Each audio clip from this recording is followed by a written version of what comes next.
Hello, welcome back to the Matt Pfeiffer Experience. I am your host, Matthew Pfeiffer, and today we have on a very special guest. I cannot wait to get into this topic. We have on Padia Jafari. She is an attorney out of Southern California, and she is someone who I ran into on TikTok. I just fell in love with her content, fell in love with everything that she does and represents.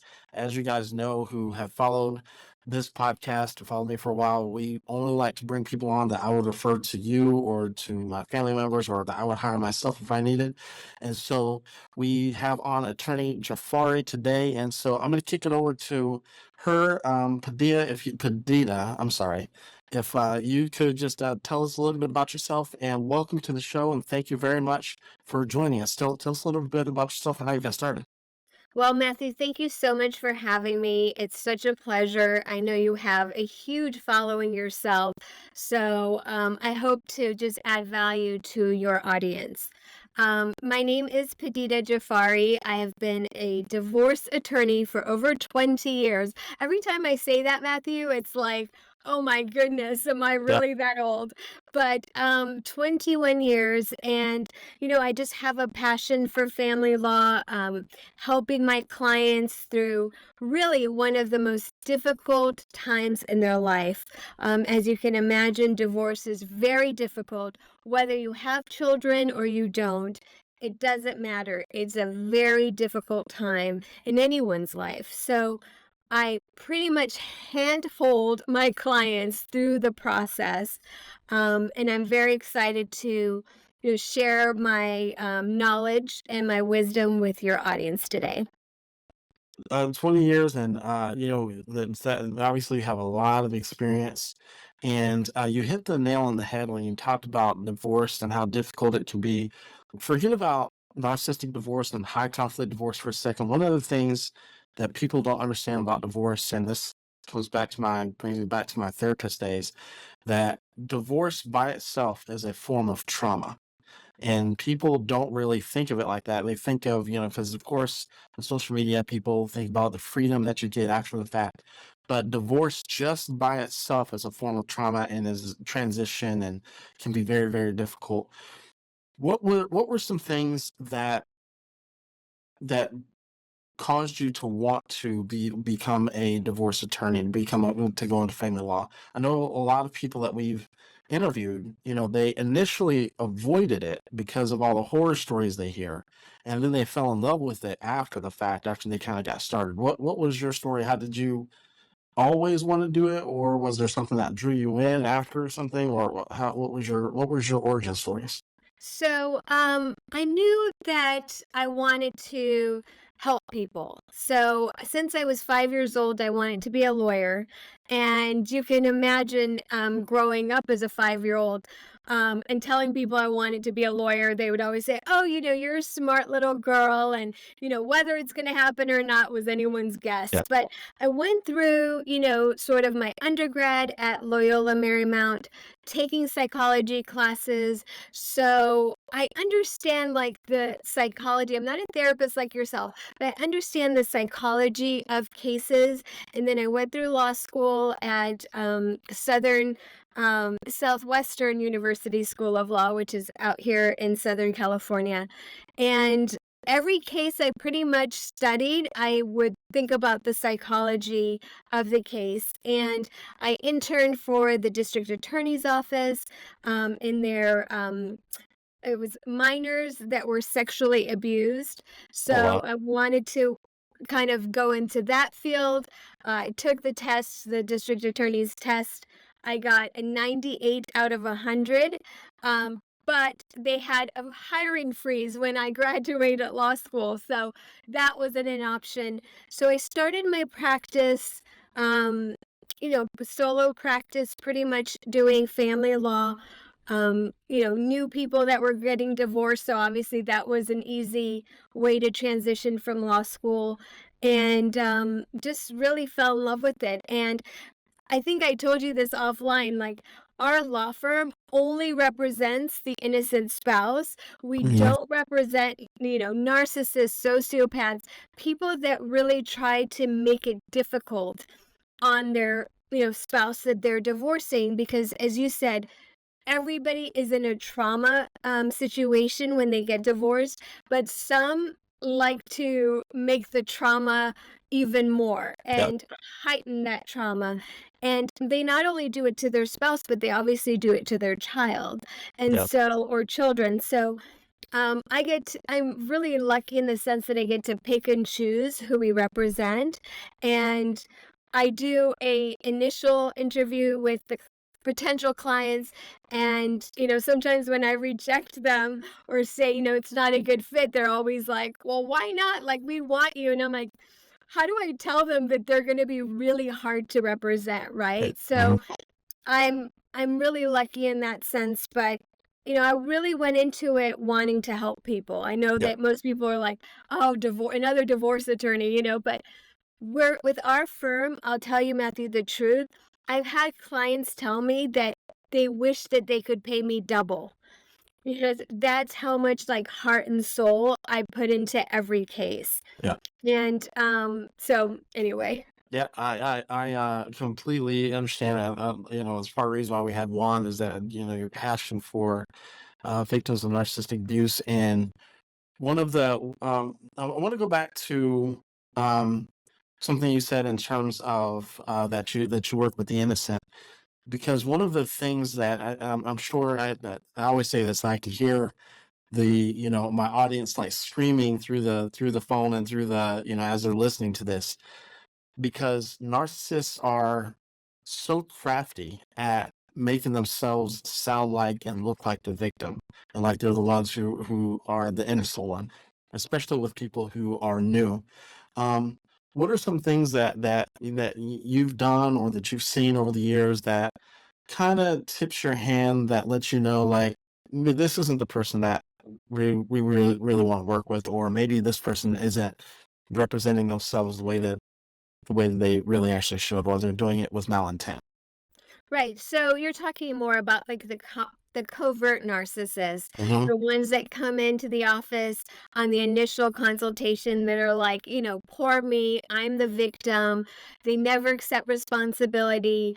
I mean, look, like I said, I have a psychology background, so I know the questions to ask. Yeah. If I feel like they're doing things to be punitive, if they're all about, the principle and getting back and, wanting this sort of shark attorney because they're trying to hurt the other person. And also if they're not accepting any responsibility for the demise of the marriage, right? That's like one of the telltale signs. It's like it's all the other person's fault, and how much can I get and walk away with? And it's like, wait a minute, that's like where alarm bells and the red flag comes into play, where it's like, well, wait a minute, let me ask some follow-up questions, and also we do a lot of trials as well, so I sort of know like the type of questions to Hmm. ask and pinpoint. And I really don't want to help those people at all make life miserable for their spouse. So Right. that's not what anybody should be doing as an advocate. But we know that there's attorneys that represent people like that. Yeah. And usually it's the narc attorneys, by the way, that represent the narcissists. Mhm. And even if a narcissist has a better attorney, a good attorney, they won't keep them. They'll fire them and change attorneys until they find their narc attorney that's going to advocate like things that shouldn't even be like, filing motions that shouldn't even be filed, Yeah. right? And it's Hmm. like they do that litigation abuse. So yeah, believe me, I know these covert narcissists play the victim, but I want to see the documents. I want to hear the story. I want to know what your end goals are. What's your strategy? These types of questions kind of help me identify those people. And we're not in the business of helping those people at all. Yeah. One of the things that a lot of people I've worked with in the past would become very concerned with is whether or not the judge sees it, whether or not the judge sees the things that you see, and both of us have done this long enough that we've heard situations and stories where even if they do see the behavior, sometimes that person still either quote unquote wins, because I know no one actually wins in a divorce, but they win whatever it is that they're looking for. Um, how do things like that happen? Is it because the person is not represented well? Is it because the case isn't represented well? Or is it because that even though this person may be narcissistic, that they still have rights? Right. So, like I say all the time, judges don't have the time to sit there and, evaluate if your spouse is a narcissist or not. Right. So, really, it's your attorney's job to be narc informed and how to explain this in either documents, physical evidence, right? Like bank statements. Somebody the other day said, how about an itinerary? Like they're falsely accusing me of something and I was in a different state. Like, can I give an itinerary? I was like, yes, that's golden evidence. Like, so what we do is we never use the word narcissist, like projecting, mirroring, coercive control. I know one time I had a client recently say, my divorce coach said, this is coercive control, and can we put that in a legal memo to the judge? I was like, Yeah. absolutely not. Like, Yeah. the judge is not here to diagnose your ex-spouse, Yeah. and you're not qualified to diagnose your ex-spouse. So we use documentation as best as we can. And really, I tell my clients, the sooner you can get out of the court system, I call it, the better. Yeah. Because the narcissist is going to, by nature, they love chaos, Matthew, as Yeah. you know. Mhm. And they love to make sure that you go to the poorhouse, that you file bankruptcy at the end of all of this, that you go broke. And so your job with your attorney is to not diagnose the person. Yes, this person might be a narcissist or a sociopath or other cluster B personality disorders, but your job is to have a strategy to Mhm. get out of this family court system as soon as humanly possible. Yeah. And one of the things that we do at the firm is we set a trial date. So a lot of times people are afraid to go to trial, but it's like, no, that is the end date. That's where you want to get to, right? Yeah. And so with narcissists, we know that they don't settle. They go to mediation just to waste your time, waste your money. And so we want that trial date ultimately. And I will be honest with you, in Southern California, only about, I think it's 3 to 5% of cases actually go to trial Yeah. in family law. So that trial date, you're going to get some settlement before then. Right. Okay. And so that kind of forces them to, and their attorney to come to the settlement table in a reasonable as humanly Right. possible.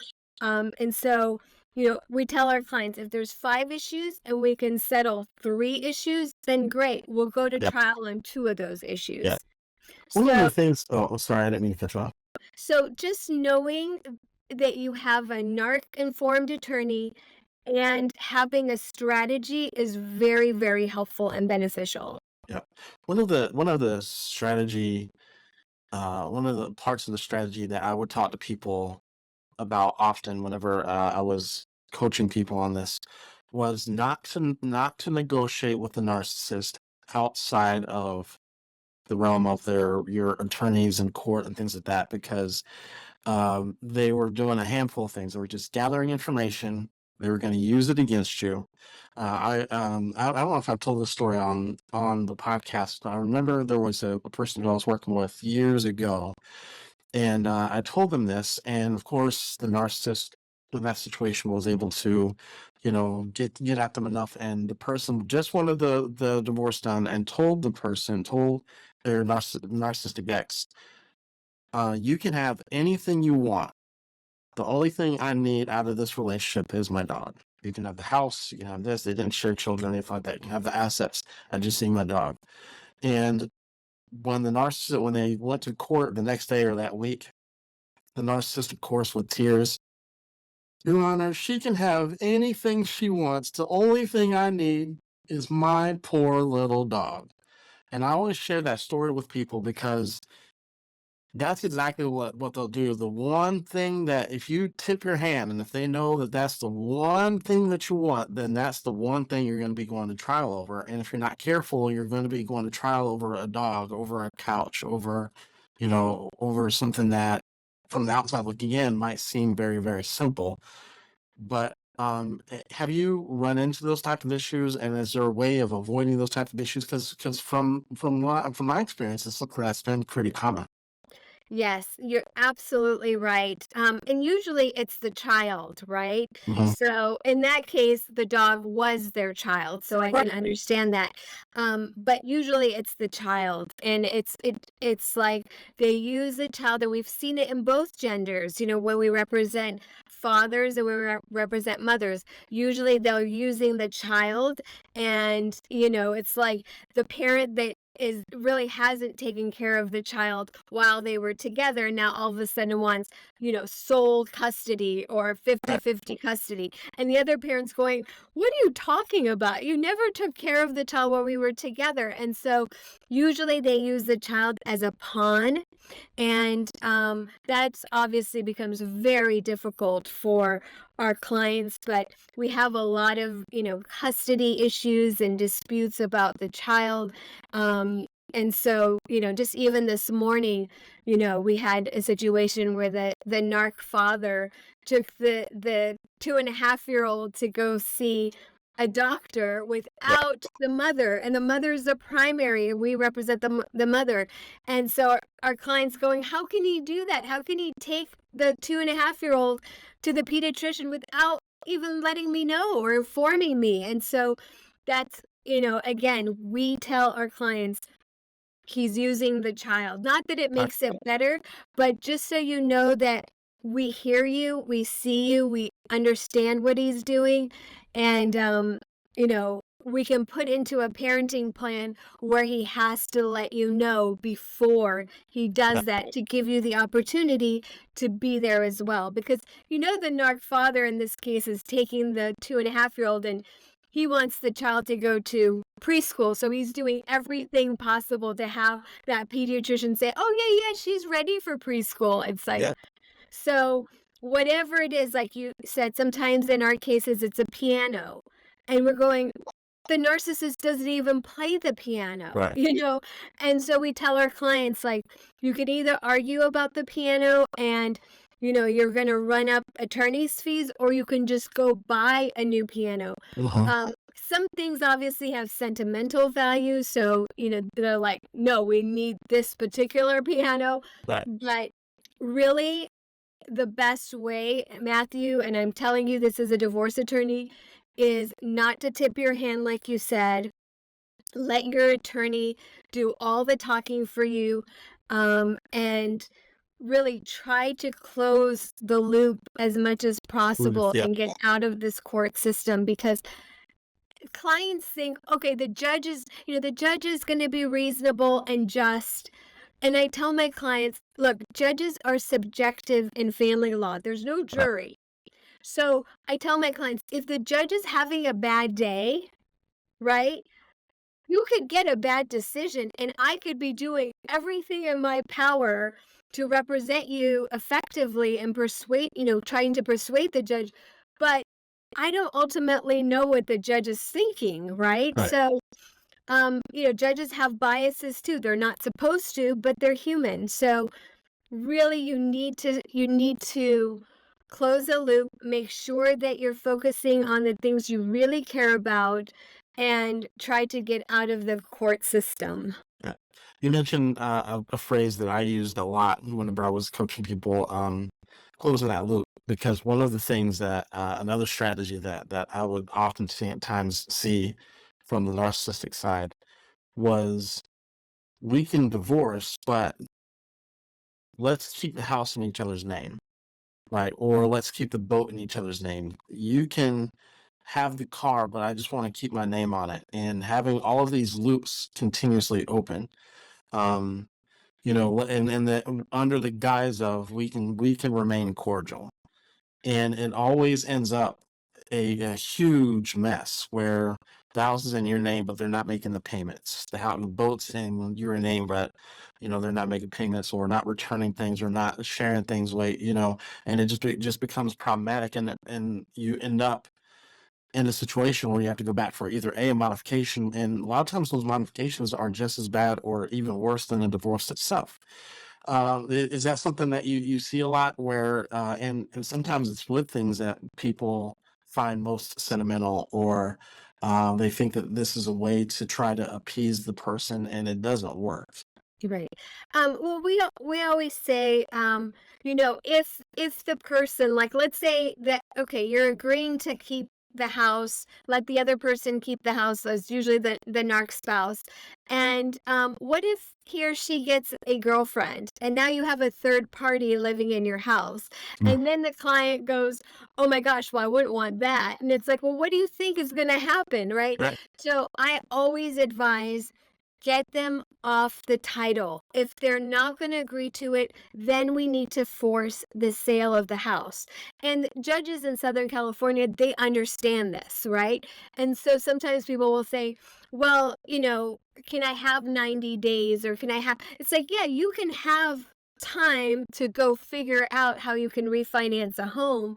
But at the end of the day, it needs to be either refinanced or sold, Yeah. because these things, like you said, actually get worse over time. Mhm. And we've seen it where, clients from other attorneys have come back and they're like, it's been 2 years. At, year one, he was supposed to refinance and he didn't. And now we're sitting here year two, and now we have to open up the case again. Yeah. And so that's like spending, good money after bad. And we advise our clients, you need to get them off the title. Yeah. And if they can't afford it, then there's your answer, right? Mhm. So have the house sold, split the proceeds, pay the debt, and move on with your life. Yeah. Kadita, this has been absolutely, absolutely amazing. You are a wealth of knowledge, and I'm sure that the audience has gotten a lot of information. I know this is the first, this is our first recording back after a bit of a break, so this is a great refresher for us coming back. Can you tell people where they can find you at if they would like to work with you, or maybe they just want to follow you to for a little bit more guidance and tips and just for overall support and to involve you in their community? Yes, we are passionate about our community, Matthew, like you said before. So, if people have questions also, they can, email me. Our website is jafarilegal.com. All of our socials are Jafari Legal. And I know we were talking about this earlier, like, I'm starting a podcast which is launching in the fall, called and it stands for Narcissist Abuse Recovery Channel. I'm doing this with a friend of mine, and we're really going to talk and delve more into the issues of narcissism. How do you recover when you're in a marriage and a divorce? How do you recover? What does that look like? So we will have people like yourself on the podcast, but also, therapists and, coaches and people that, can really help you through this this trauma, like you said before. So, check us out there on, wherever you listen to podcasts, and then really just try to get in touch with us. Sometimes people say, can you find me an attorney that's not in California? Because my case is, like, let's say, in a different state. So I also do that. I'll do Awesome. like a 15-minute consultation, and I'll try to, locate attorneys for clients. I mean, we really are here to help people, and that's really our mission, Yeah. so. Yes. Well, and if you are listening to this, if you are, whether you're watching this on YouTube or listening to this on Spotify, go down into the comment section and let us know some things that you learned today that maybe you didn't know before. Also, go over to Attorney Jafari's social media platform. Make sure you guys show her some love. Send her a DM. Make sure you guys comment on any of her content, give her the likes, follows, shares, and the that you need so we get all of the information out there as well.